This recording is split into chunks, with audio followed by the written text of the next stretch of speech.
una meditación de la palabra del Señor. Padre bendito, nos acercamos al trono de tu gracia a esta hora del día. Te alabamos, te bendecimos, Señor, porque tenemos acceso hasta tu presencia por medio de la persona del Señor Jesucristo. Gracias porque Él es el camino nuevo y vivo que tenemos para presentarnos ante ti. Gracias por darnos salvación por medio de su obra consumada en la cruz.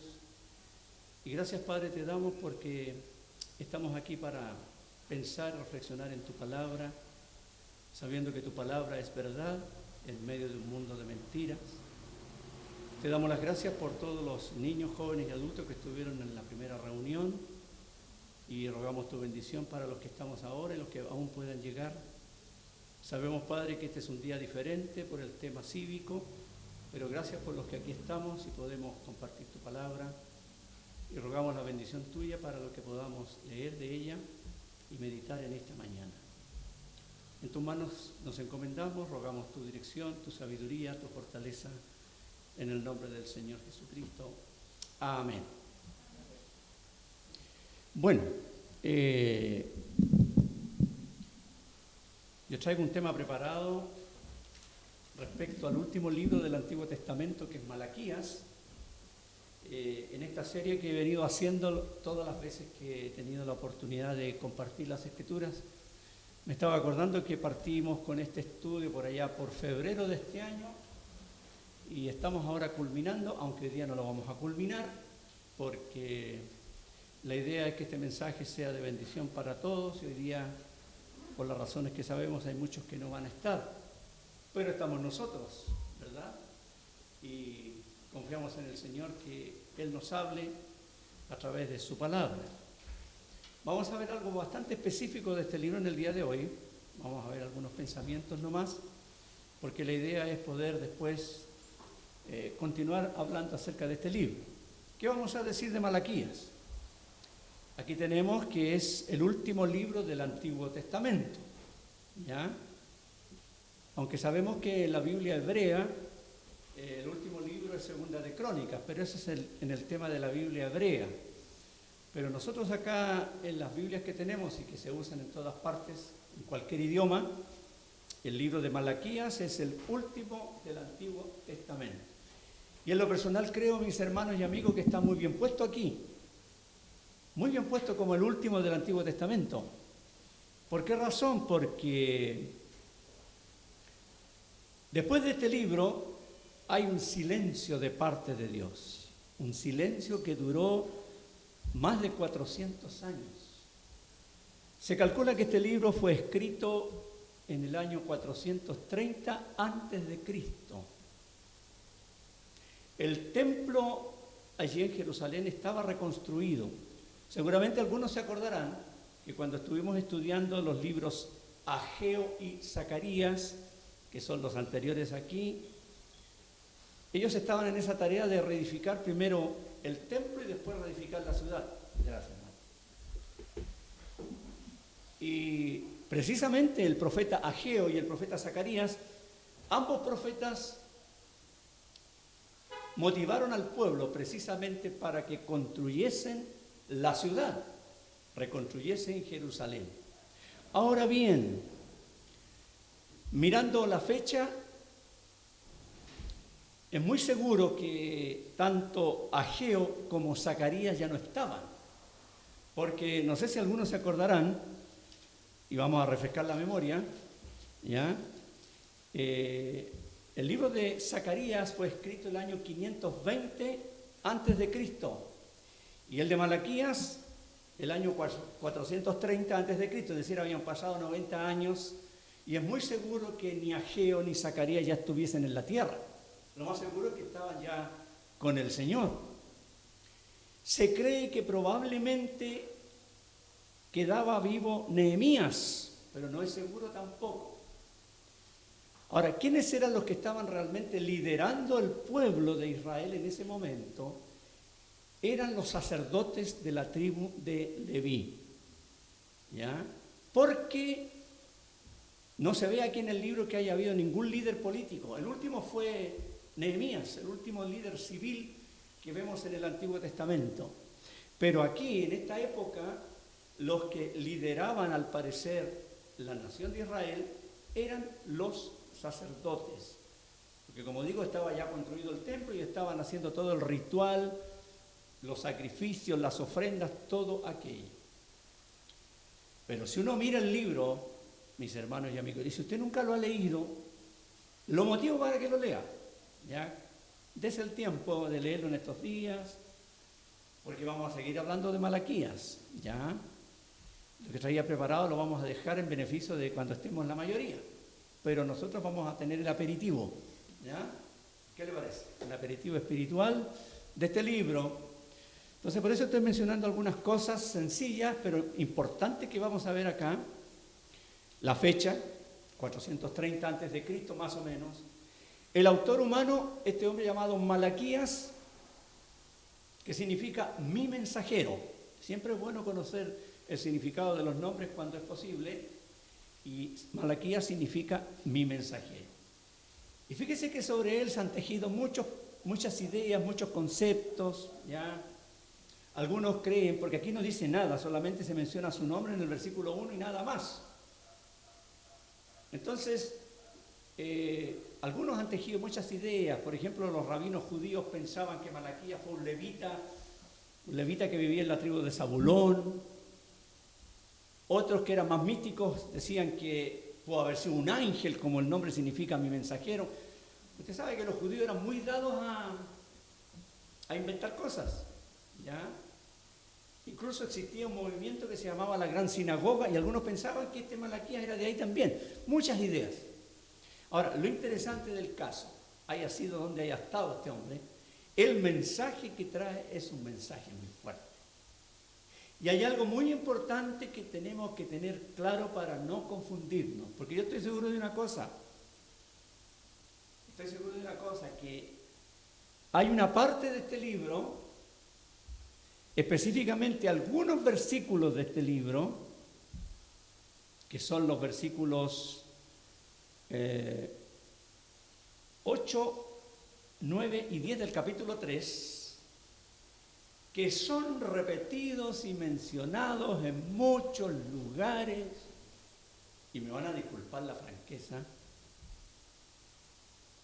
ha dado motivo a mucho robo en las iglesias evangélicas. A exprimir a la gente con estos versículos que le mencioné, que se han sacado de este libro de Malaquías, para decirle a la persona, si usted no da el diezmo, usted es un ladrón, usted le está robando a Dios y va a ser maldito con maldición. Eso pasa.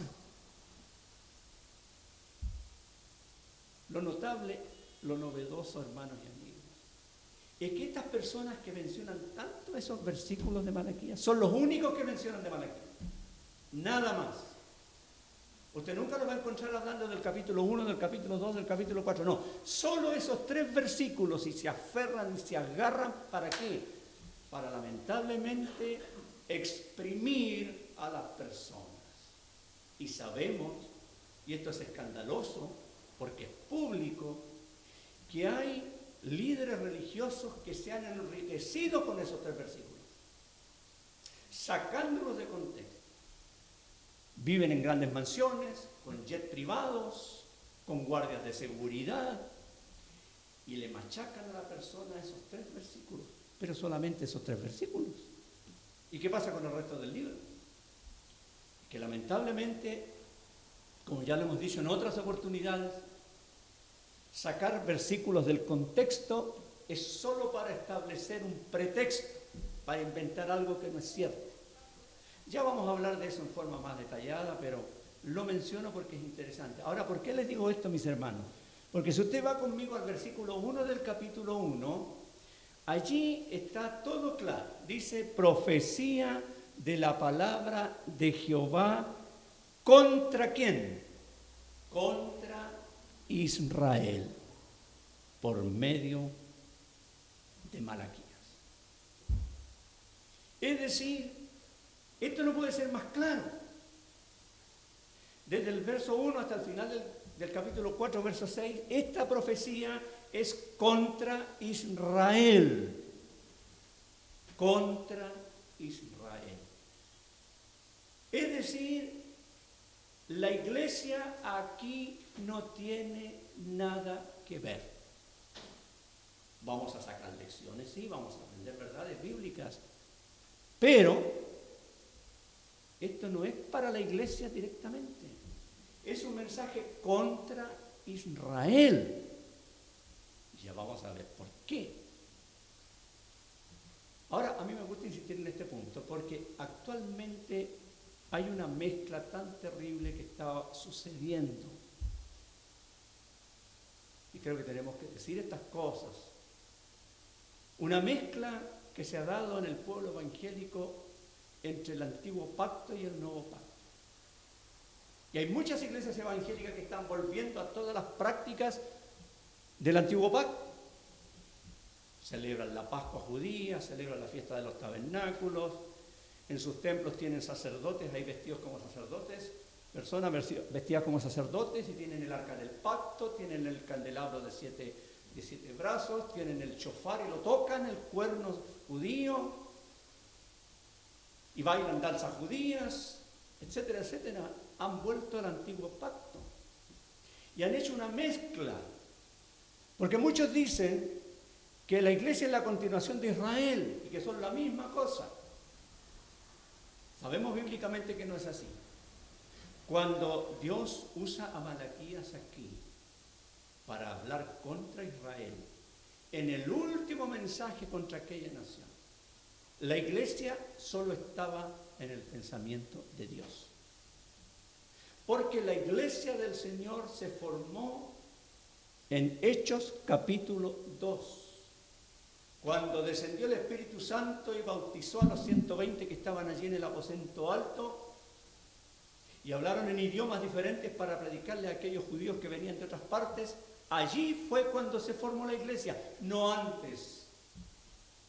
No nos olvidemos, mis amados hermanos y amigos, que cuando el Señor habló de la iglesia en Mateo capítulo 16, cuando Pedro le dijo que el Señor era el Cristo, el Hijo del Dios viviente, fue allí cuando el Señor dijo, edificaré mi iglesia, porque la iglesia no existía. La iglesia es algo absolutamente nuevo en el Nuevo Testamento. Si nosotros hacemos un repaso sobre la historia del hombre en la Biblia, vamos a ver que en el tiempo del Señor Jesucristo existían dos grandes grupos, los judíos y los gentiles. ¿Y quiénes eran los gentiles? Todas las demás naciones que no eran el pueblo de Israel. Pero si nosotros vamos a 1 Corintios capítulo 10, cuando Pablo está hablando allí de que los creyentes no debemos ser tropiezo a nadie, él dice algo muy importante, me gustaría que lo buscáramos por un instante. En 1 Corintios capítulo 10, en el versículo 32, allí se está instando a los creyentes, en este caso de Corinto, y por supuesto la enseñanza es para todos los creyentes. Dice allí 1 Corintios 10, verso 32. 1 Corintios 10, versículo 32. El apóstol Pablo dice, no seáis tropiezo, ni a judíos, ni a gentiles, ni a la iglesia de Dios. ¿Cuántos grupos presenta Pablo? 3. Los judíos, la nación judía que hasta el día de hoy existe. Los gentiles, todas las demás naciones que hasta el día de hoy existen, Chile incluido. Y la iglesia. Y la iglesia es un cuerpo aparte de judíos y gentiles, en ese sentido. ¿Y por qué lo digo? Porque cuando nosotros vamos a la carta a los Efesios capítulo 2, le invito a buscar allí, Efesios 2, aquí nos va a quedar meridianamente más claro, ¿ya? Efesios capítulo 2, Pablo viene hablando aquí, en los primeros versículos hasta el versículo 10, está hablando a los creyentes gentiles de Éfeso, les está explicando cómo vivían ellos, después está hablando en el verso 3 acerca de los judíos también, y después presenta aquella verdad tan preciosa de la salvación por la fe, por la gracia, no por obras. Y después a partir del versículo 11, Pablo le sigue recordando aquí en Efesios 2, 11, le sigue recordando a los creyentes que en otro tiempo los gentiles estaban lejos, no tenían derecho a absolutamente nada a lo espiritual, pero mire lo que dice allí el versículo 13, Efesios 2:13.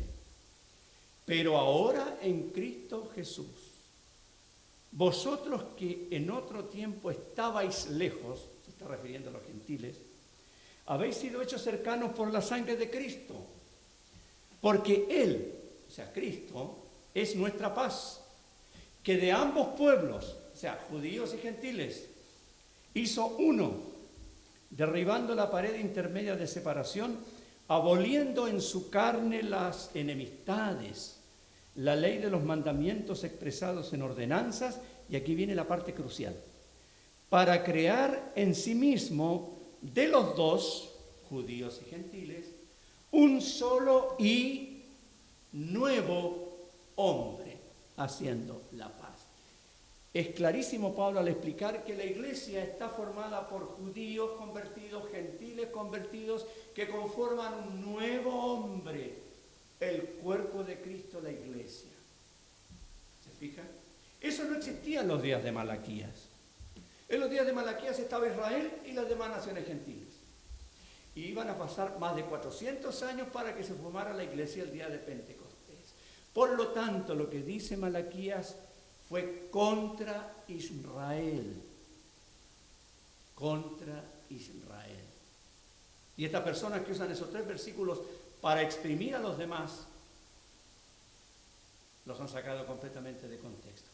Ahora bien, alguien podría decir, bueno, entonces no hay que ofrendarle al Señor.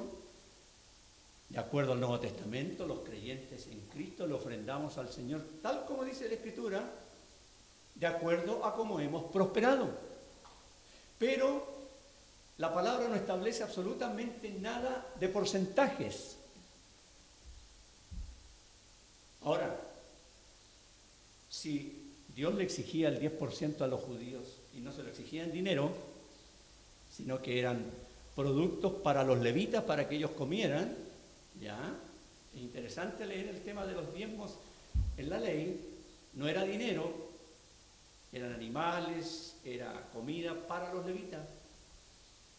Y si Dios le pedía el 10% bajo un sistema legal, un sistema de temor hasta cierto punto, los creyentes vivimos bajo la gracia de Dios. Entonces el creyente puede pensar, bueno, si el 10% es poco, voy a dar el 15, el 20%, es asunto de cada creyente. Lo único que el Señor le dice a los creyentes, el que siembra en forma escasa, recoge en forma escasa. Nada más que eso. Pero no impone una cosa firme así. Y uno conoce iglesias, sabe de iglesias que si, por ejemplo, los miembros de ellas no dan el diezmo, no tienen derecho a hacer absolutamente nada en la congregación, poco menos que ni siquiera orar, porque no dan el 10% obligatorio. Y hay iglesias que llegan al extremo de pedirle a las personas cuál es el ingreso mensual que tiene para decirle, esto es lo que tiene que darle a la iglesia. Eso no está en ninguna parte de la palabra de Dios. Y cuando uno va a las cartas apostólicas entre Romanos y Judas, en la única carta que se habla de diezmo es en la carta a los Hebreos, en el capítulo 7, cuando justamente se está recordando algo que tenía que ver con el pueblo de Israel. ¿Se fija? Entonces, hay que separar bien las cosas. Si nosotros nos quedáramos con estas ideas equivocadas de muchos religiosos, ¿qué haríamos en esta congregación? Le diríamos a todas las personas, ya, su 10% todos los meses. No, la Biblia es clara para los hijos de Dios. El creyente da conforme ha prosperado, conforme el Señor mueve su corazón. Y mientras más agradecido el creyente, más va a dar, pero no hay un porcentaje. Y uno podría leer sobre este tema en la segunda carta a los Corintios, en el capítulo 8 y en el capítulo 9, donde está toda la enseñanza al respecto, ¿ya? Entonces, mis amados hermanos y amigos, tenemos que aclarar esto para no confundirnos. Ahora bien, es cierto, vamos a sacar lecciones de aquí, las vamos a sacar, ¿ya?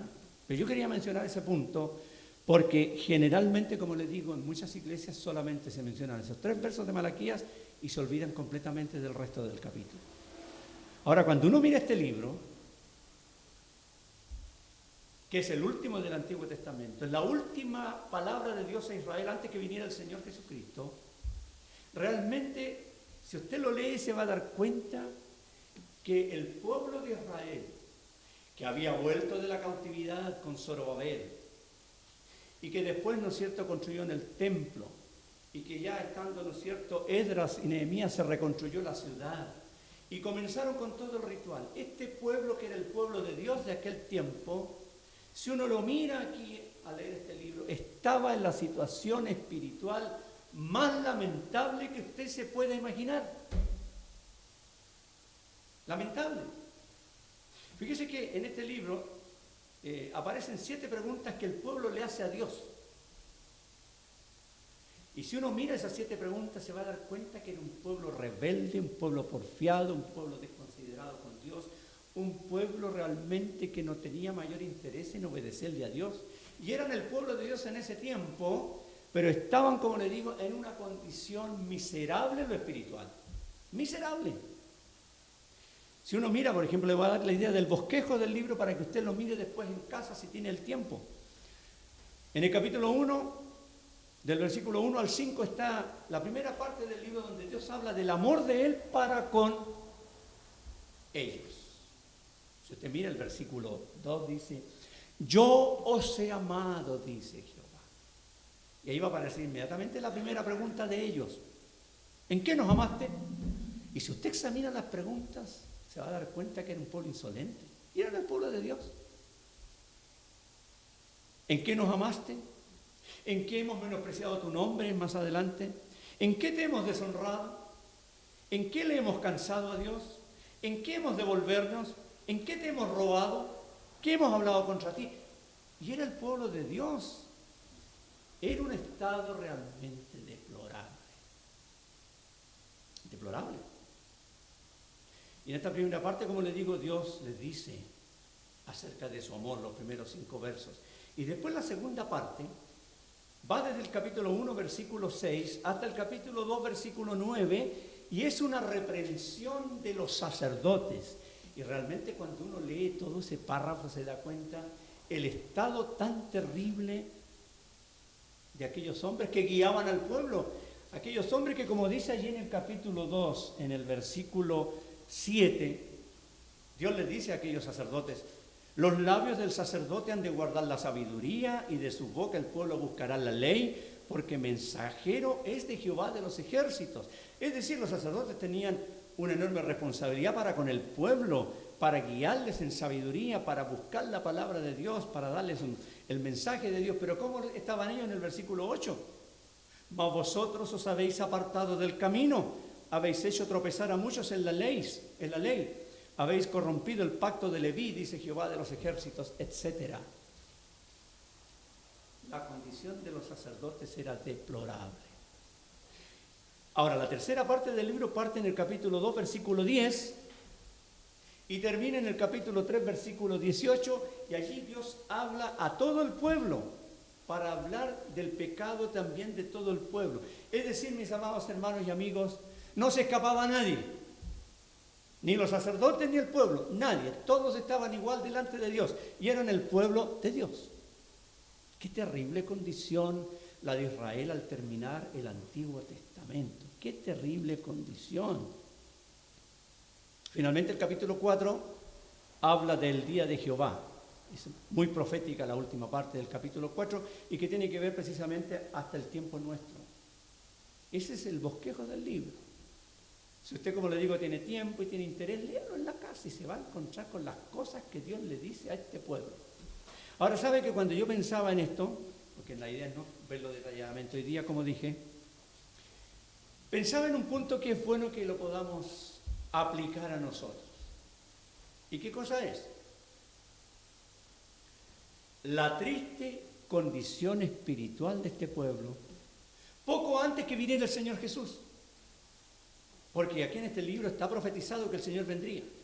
Y que antes que viniera Él iba a venir un mensajero. Aquí se habla mucho de Juan el Bautista, bajo el nombre de Elías. ¿Ya? Eso lo veremos más adelante también. Pero como le digo, la condición espiritual del pueblo antes de la primera venida de Cristo era algo deplorable. Yo pensaba en esto y decía, tenemos que sacar una lección aquí. ¿Qué lección? Miremos a nuestro alrededor por un momento lo que se llama la cristiandad. ¿Cómo está la cristiandad en el día de hoy? Sabiendo que el Señor viene en su segunda venida, ¿cierto? Claro, el Señor viene en su segunda venida pronto. Es lo que sabemos por la palabra y lo creemos. Y los creyentes lo estamos esperando. Porque como decíamos el viernes en el instituto, yo creo que todos los que están aquí, el Mati y la Vale deben acordarse porque estaban en la clase, ¿cierto? ¿Qué estamos esperando los creyentes en Cristo? ¿Qué está esperando la iglesia? La iglesia no está esperando la gran tribulación. No. No estamos esperando al anticristo tampoco. No. Porque cuando llegue el anticristo, cuando se manifieste, porque ya debe estar vivo, nosotros no vamos a estar acá en la tierra. No estamos esperando la marca de la bestia. No. Porque eso es para la gente que va a quedar en la gran tribulación. Ahora, vuelvo a repetir lo que dije el viernes en la clase. Hay algunos ignorantes, porque no puedo decir otra cosa, que dicen que la vacuna contra el COVID es la marca de la bestia. Hasta esos extremos de ignorancia se está llegando. Y son pastores que enseñan eso. ¿Qué está esperando la iglesia del Señor? ¿Qué estamos esperando? Estamos esperando de los cielos al Señor que venga y nos lleve. Eso estamos esperando. Entonces, como decía el viernes, se lo digo a mis amados hermanos también. Tenemos que estar asustados. Yo sé que el día de hoy, aquí en Chile, hay muchos cristianos asustados. Yo sé que hay cristianos asustados. Tan temerosos de saber a la tarde qué va a pasar. ¿Quién va a salir? De aquí, de allá. ¿Quién va a ser el presidente? Ahí están, asustados, temerosos. No tengamos temor del hombre, hermana, hermano. El Señor le dijo a los apóstoles, no temáis a los que matan el cuerpo y nada más pueden hacer. Los creyentes estamos esperando a Cristo. Lo dice Pablo en Filipenses 3. Nuestra ciudadanía es en los cielos, independientemente que igual tenemos que ir a votar, porque somos ciudadanos de la tierra. Pero nuestra ciudadanía está en los cielos, de donde también esperamos al Señor Jesucristo. Es lo que estamos esperando la iglesia. Por eso digo que estamos en la época muy cercana a su segunda venida, pero muy cercana. ¿Cómo está la condición del mundo, religiosamente hablando? Igual o peor que esta gente. Qué terrible, ¿verdad? Este era el pueblo que esperaba al Mesías. Iban a pasar unos 400 años y el Mesías iba a llegar. ¿Y qué hicieron con él? Lo rechazaron. Porque era un pueblo que estaba lleno de religión, lleno de tradiciones, lleno de cosas, pero el corazón de ellos estaba lejos de Dios. ¿Y cómo está en el día de hoy la llamada cristiandad? Yo pensaba en esto y hacía una especie de parangón en cuanto a esto. Una comparación. Estamos peor. ¿Y por qué lo digo? Porque hay algunos versículos en el Nuevo Testamento y les invito a buscar allí. Primero en Lucas capítulo 18. Me parece que estoy saliendo con eco ahora. Estoy en estéreo.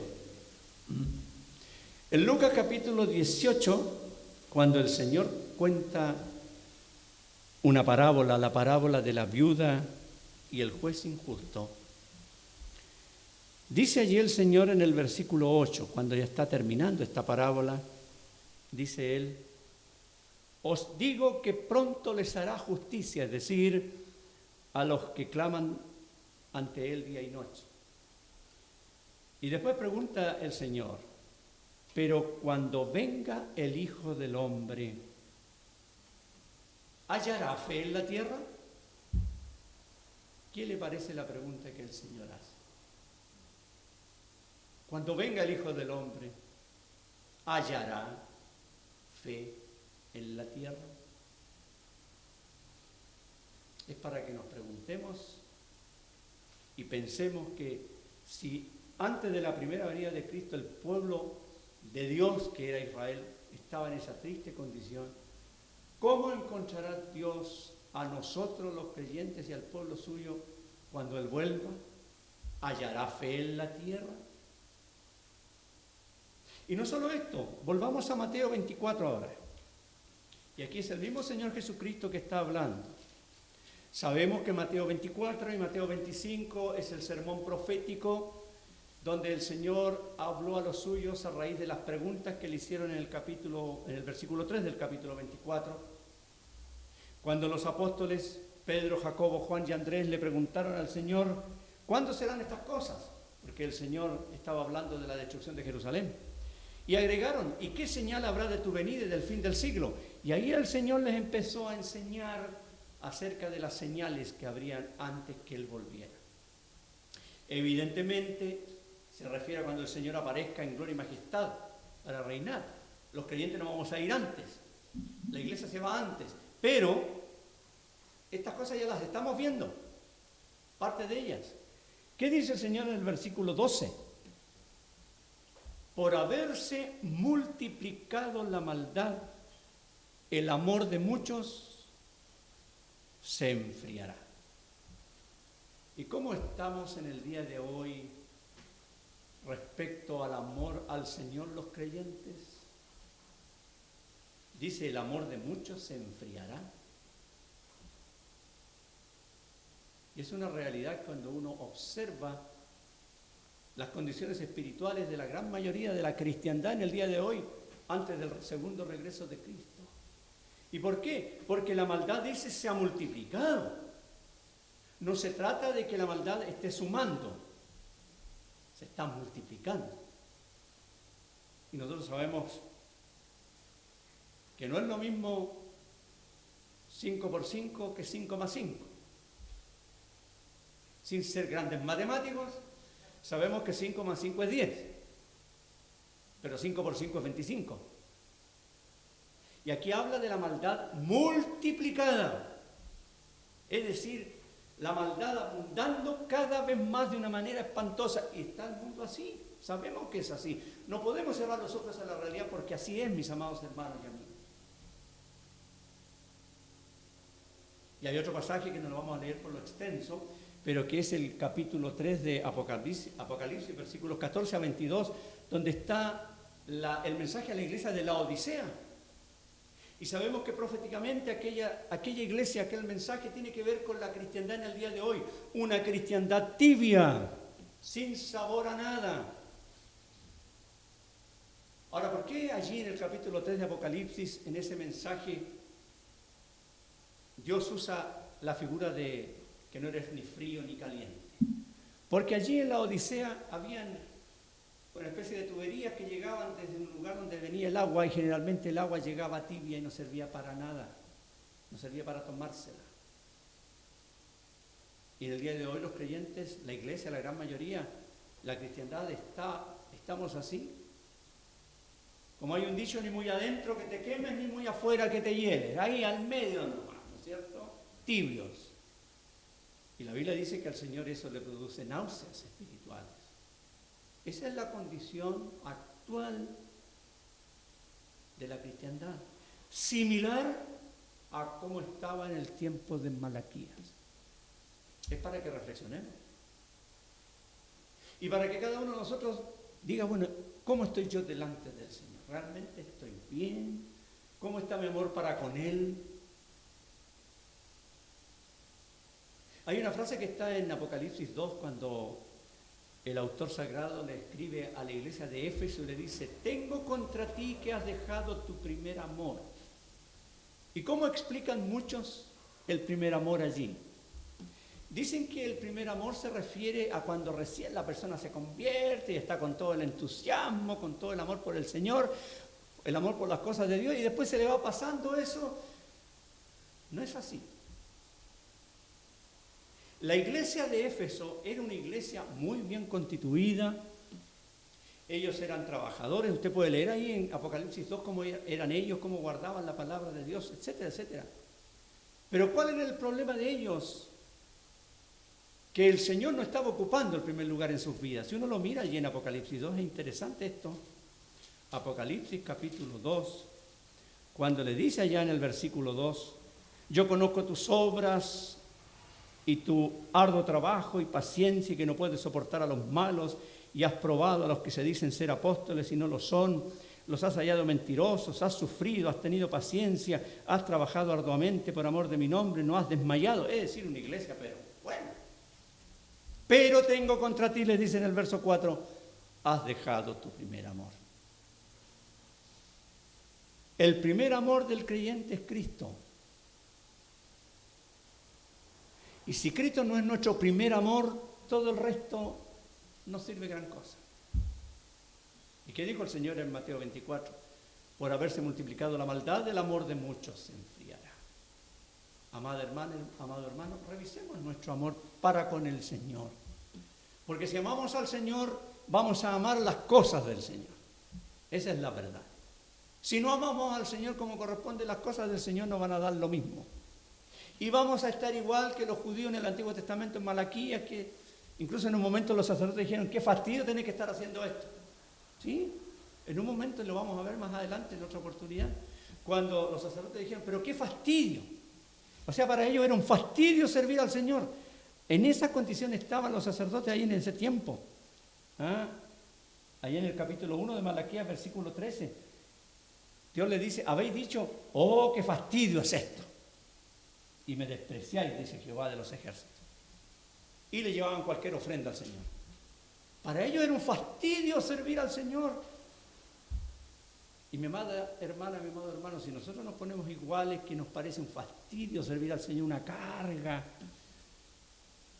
es porque el amor al Señor está flaqueando. Y Él desea, ¿no es cierto?, que nuestro amor crezca para con Él, porque al crecer nuestro amor para con Él, va a crecer nuestro amor para la obra de Él también. El Señor nos ayuda a pensar en esto, porque realmente al mirar la condición de los judíos allí en Malaquías, antes que el Señor viniera en su primera venida, uno tiene que pensar también en esta gran realidad del día de hoy. Y por supuesto, si hay algo que rectificar, rectificarlo. Porque hay algo muy interesante en el Nuevo Testamento cuando el Señor habló de su venida, dijo que la venida del Señor va a ser igual que los días de Noé y que los días de Lot. ¿Por qué el Señor usó esos dos personajes del Antiguo Testamento? Porque Noé fue un hombre que caminó con Dios y obedeció a Dios y estuvo separado del pecado en medio de toda esa generación perversa. Mientras que Lot, que era un justo, que era un creyente, porque en 2 Pedro se dice que era justo Lot, él se metió en el mundo allí en Sodoma y Gomorra y perdió su testimonio y perdió todo su poder espiritual. ¿Y qué hizo Dios con Noé? Dios lo guardó del juicio. ¿Y qué hizo Dios con Lot? Dios lo libró del juicio. Son términos diferentes. Si usted lea eso, ¿no es cierto?, cuando habla el Señor acerca de aquello. Ahí en 2 Pedro capítulo 2. Le invito a que lo lea en casa después. Guardó a Noé, dice, y libró a Lot. Ahí están los dos tipos de creyentes que el Señor va a encontrar cuando Él nos lleve. Algunos como Noé y otros como Lot. Cada uno tiene que saber cómo está. Si es un Noé o es un Lot. Eso es algo absolutamente personal de cada uno. Ahora bien, algo más quisiera decir antes de ir terminando hoy día, porque como dije, esto es una introducción en beneficio de los hermanos que hoy día no pudieron venir. Hay algo muy hermoso aquí en Malaquías también. Vamos a Malaquías otra vez. Y algo a la vez muy enigmático. Malaquías 1, cuando Dios empieza a hablar y le dice allí a los judíos, yo os he amado, dice Jehová. Y dijisteis, ¿en qué nos amaste? Y Dios le responde, ¿no era Esaú hermano de Jacob, dice Jehová? Y amé a Jacob y a Esaú aborrecí. Y después sigue hablando de todo lo que Dios hizo con Esaú y su descendencia, los edomitas. Dice, convertí sus montes en desolación y abandoné su heredad para los chacales del desierto, etcétera, etcétera, etcétera. Esta es la primera pregunta que le hicieron los israelitas de ese tiempo al Señor. ¿Y en qué nos has amado? ¿En qué nos amaste? Cuando Dios le dice, yo os he amado. Y el Señor les recuerda, ahí está Esaú y Jacob, los dos hermanos, los hijos de Isaac. ¿Y qué le dice Dios a ellos? Yo amé a Jacob y aborrecí a Esaú. Y alguien podría pensar, pero ¿cómo Dios aborreció a Esaú? ¿Cómo pudo ser posible? Si Dios es un Dios de amor, ¿cómo aborreció a Esaú? ¿Cómo pudo hacer eso de aborrecer? Y yo le digo una cosa, ¿y cómo pudo hacer Dios de amar a Jacob? ¿Conocemos la historia de Jacob? Si no la ha leído, no se acuerda mucho de ella, búsquela en Génesis. Una historia deplorable de ese hombre. De hecho, Jacob significa suplantador. Era un engañador nato, Jacob. Era un engañador nato. Engañó a su hermano, engañó al papá, engañó al tío, después el tío lo engañó a él, y engañaba al tío, después los hijos lo engañaron a él. Una vida de engaño la de Jacob terrible, de altos y bajos. Sin embargo, Dios lo amó. Ahora, no vamos a hablar de Esaú porque Dios lo aborreció. ¿Sabe por qué? Porque aquí hay un punto muy grande. Algo que ninguno de nosotros entiende, ningún ser humano puede entender jamás, y es el hecho de la soberanía de Dios. La soberanía de Dios es uno de sus atributos, es una de sus perfecciones. Y nosotros no podemos entender la soberanía de Dios, porque es algo demasiado alto para nosotros. Nosotros tenemos una mente pequeña, limitada, y jamás vamos a entender por qué Dios aborreció a Saúl. No lo vamos a entender nunca, humanamente pensando. Y si pensamos humanamente podemos pensar cualquier barbaridad de esto. Pero Dios es soberano y si Dios quiso aborrecer a Esaú, es cosa de Dios. ¿Quiénes somos nosotros para decirle a él alguna cosa? Como dice Romanos capítulo 9, dirá el vaso de barro al que lo formó, ¿por qué me has hecho así? Dios es soberano. Entonces esa parte nosotros no podemos entrar a cuestionarla. No la podemos entender, pero la creemos porque está en la palabra de Dios. Pero lo que sí podemos entender es que Dios amó a Jacob. O menos podemos entender quizá. ¿Cómo pudo amarlo? Ahora, apliquémoslo esto a nosotros. Sabemos que Dios nos ama, ¿no es cierto? Yo creo que ninguno de nosotros podría desconocer eso. ¿Hay algunos de nosotros aquí en este día? Hoy día no somos tantos, pero habemos un buen grupo. 2, 4, 6, 8, 10, 12, 13 hermanos y amigos. No estamos tan mal, ¿cierto? ¿Hay alguno de nosotros que pueda decir, mire, Dios me amó porque yo merecía que me amara? Ninguno. ¿Por qué Dios me amó a mí? Solo porque quiso amarme. ¿Tenía yo algún mérito, alguna cosa que valiera la pena? Por supuesto que no. Y usted tampoco, ninguno de nosotros aquí, y nadie de la raza humana. Y sin embargo Dios nos amó. Yo personalmente cuando me acuerdo de cosas de mi vida pasada antes de ser creyente, como muchos saben, yo me convertí a los 15 años, pero antes de convertirme a los 15 años hice algunas barbaridades que solo Dios sabe. Yo a veces me pregunto, ¿cómo pudo Dios tener misericordia de mí para salvarme? Porque esta es la verdad, hermanos y amigos. Si Dios nos ama es porque Él quiso amarnos. Y bueno, todos conocemos Juan 3:16, ¿verdad? De tal manera Dios amó al mundo, que dio a su Hijo. Lo entregó a favor nuestro. Él fue a la cruz como el sustituto santo para morir en nuestro lugar. Y como dice Apocalipsis 1, Él nos ama y nos lavó de nuestros pecados con su sangre. ¿A quién? A todo aquel que pone su fe en Jesucristo para la salvación de su alma. Porque el amor de Dios está extendido para toda la raza humana, pero solamente se beneficia aquel que cree en Jesucristo como su Señor y Salvador personal. La persona que se arrepiente de sus pecados y cree de corazón, Jesús murió en mi lugar en la cruz. Él fue mi sustituto que murió por mí. Ahora cuando uno recibe la salvación en Cristo se va dando cuenta como hijo de Dios, cómo nos ama Dios a cada uno de sus hijos. Y yo creo, mis hermanos, vamos a estar toda la eternidad dándole gracias a Dios por su amor tan grande, que no quiso que el juicio cayera sobre nosotros, aunque lo merecíamos, sino que cayó sobre Cristo y Él lo consumó en la cruz. Porque eso es algo que me gusta tanto pensar y decir siempre respecto a la muerte del Señor. Él consumó la obra, Él la completó. No hay nada más que el ser humano pueda hacer ni agregarle. Solamente rendirse a Él, rendirse a su amor tan grande.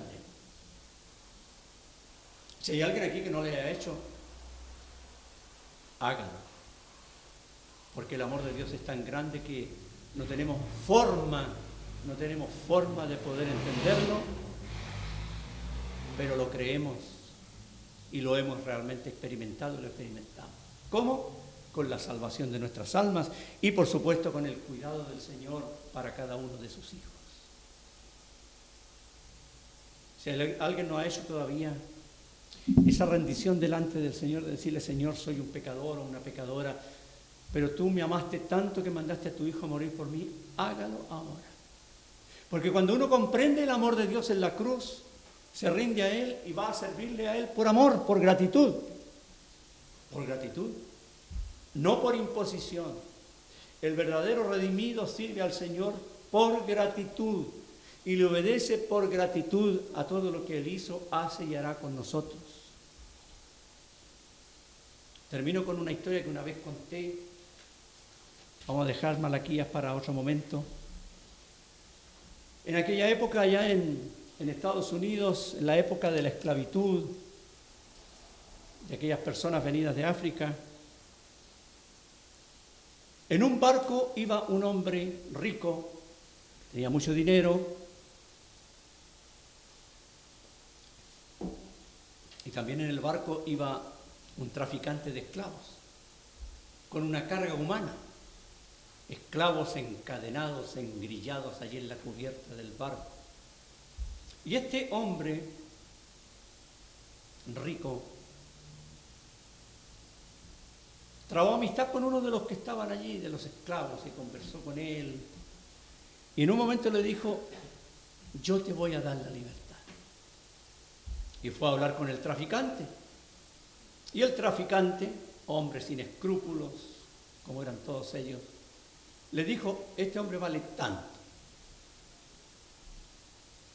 Y él le dijo: ya, yo te lo compro. Y le pasó el importe en dólares. Y en ese momento el esclavo se dio cuenta de lo que estaba pasando, ¿no es cierto?, del negocio que estaban haciendo allí el traficante y aquel hombre que le había dicho que lo iba a hacer libre. Y él le gritó al hombre: usted me ha engañado. Usted me dijo que me iba a dar la libertad y ahora me está comprando. Sí, le dijo el hombre, te estoy comprando y he pagado tu precio y ahora eres libre. Te estoy comprando para libertarte, para darte la libertad.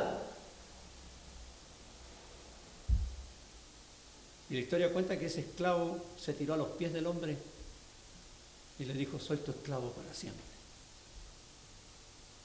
Es un cuadro muy pálido de lo que el Señor hizo por usted, por mí y por toda la raza humana. Esclavos del pecado todos nosotros, sin posibilidad de libertarnos de las garras de Satanás, del pecado y de la condenación, bajo un amo cruel como es Satanás. ¿Y qué hizo el Señor?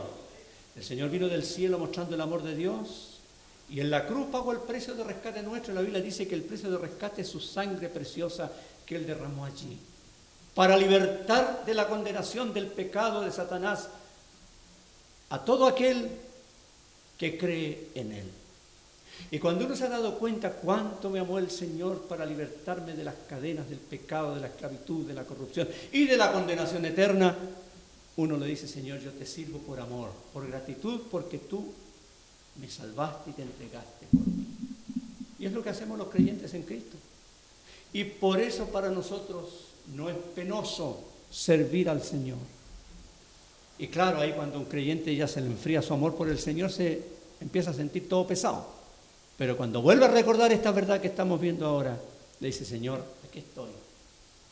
Con lo poco que tengo, con lo poco que soy, te sirvo, Señor, porque tú me amaste primero. Quiero servirte por gratitud y por amor hasta que tú vuelvas por mí. Esto es lo que pasa cuando uno se entrega de corazón a Cristo. Ojalá que si hay alguien acá que todavía no lo ha hecho, lo haga. Que se rinda al amor del Señor. Ponga su fe en Él y le diga, Señor, a partir de ahora, creo en ti como mi Señor y Salvador. Hazme tu hijo. Quiero ser un hijo tuyo. Y el Señor lo va a hacer porque Él ya pagó el precio de nuestro rescate. Les invito a que oremos para ir terminando en este día. Te agradecemos, Padre Celestial, porque hemos tenido un tiempo a la luz de tu palabra. Gracias te damos, Padre, porque al observar la condición de aquel pueblo que era tu pueblo en la antigüedad, nos recordamos y tenemos que reconocer que actualmente el mundo religioso está en la misma condición. Cuando el Señor iba a venir la primera vez, era tan necesario que Él viniera, y también es tan necesario que Él venga ahora ya por los suyos. Ayúdanos a entender estas verdades y a volver a recordar tu amor tan grande para con nosotros, oh Señor, en entregar a tu Hijo para la salvación nuestra, para que así nuestro amor como hijos tuyos no se enfríe y podamos servirte con fidelidad, con gratitud, cada día. Bendice tu palabra en nuestros corazones, todos los que hemos oído en este día. Oramos para que tú obres de acuerdo a la realidad de cada uno de nosotros. Guárdanos ahora en el resto del día, en las actividades, en el cumplimiento de nuestros deberes como ciudadanos de este país, pero siempre recordando, Padre, que somos ciudadanos del cielo y que estamos esperando al Señor, nuestro Salvador, que pronto vendrá. Gracias por tu palabra, a ti nos encomendamos. En el nombre del Señor Jesucristo. Amén. El Señor nos bendiga a todos. Si alguien desea ofrendar, está al final allá la bolsita para la ofrenda. El Señor les bendiga. Hemos terminado nuestra reunión.